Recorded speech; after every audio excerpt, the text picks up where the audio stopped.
गेलो आम्ही वाकड्यात, आता बघू काय करायचे ते. अरे तू कार्यक्रम करतो तर आम्ही काय बांगडे. महेश लांडगे यांनी वापरलेली भाषा ही त्यांच्या पराभवाची भीती आहे. त्यांना कळून चुकलंय, लांडगेंच्या पायाखालची आता जमीन सरकलीये. जेव्हा प्रश्नांची उत्तरं नसतात तेव्हा भाषा खालच्या पातळीवर जाते. महाराष्ट्राची संस्कृती ही मोठ्यांचा आदर करण्याची आहे, मग तो कोणत्याही पक्षातला असो. अशा भाषेचा वापर करून महेश लांडगे यांनी एका व्यक्तीचा नाही तर महाराष्ट्राच्या राजकीय संस्कृतीचाच अपमान केलाय. पुणे आणि पिंपरी चिंचवड ही शहरं नेहमीच विचारपूर्वक आणि विकासाच्या राजकारणासाठी ओळखली जातात. अशा ठिकाणी इतक्या खालच्या दर्जाचं राजकारण करणं म्हणजे या शहरांची ओळखच पुसण्याचा प्रयत्न आहे.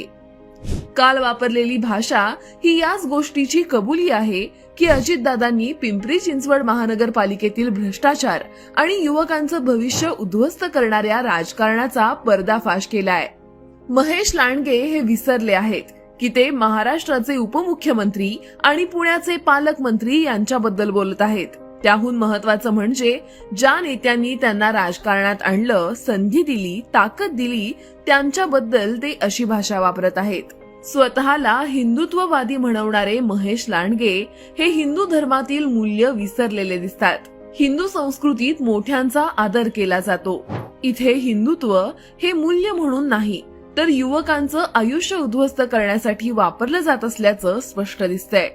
पिंपरी चिंचवडच्या जनतेनं हेही पाहिलं आहे की भ्रष्टाचारावर प्रश्न विचारले की उत्तर देण्याऐवजी फोन बंद केले जातात आणि पत्रकारांना सांगितलं जातं की पक्षाचे अध्यक्ष उत्तर देतील.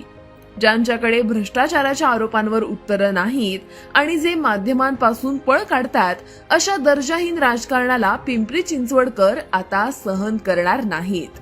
ही लढाई केवळ राजकीय नाही तर सुसंस्कृतपणा विरुद्ध अहंकार, जबाबदारी विरुद्ध शिवीगाळ अशी आहे. पिंपरी चिंचवडची जनता या निवडणुकीत अशा लोकांना आयुष्यभर लक्षात राहील असं उत्तर देणार आहेत.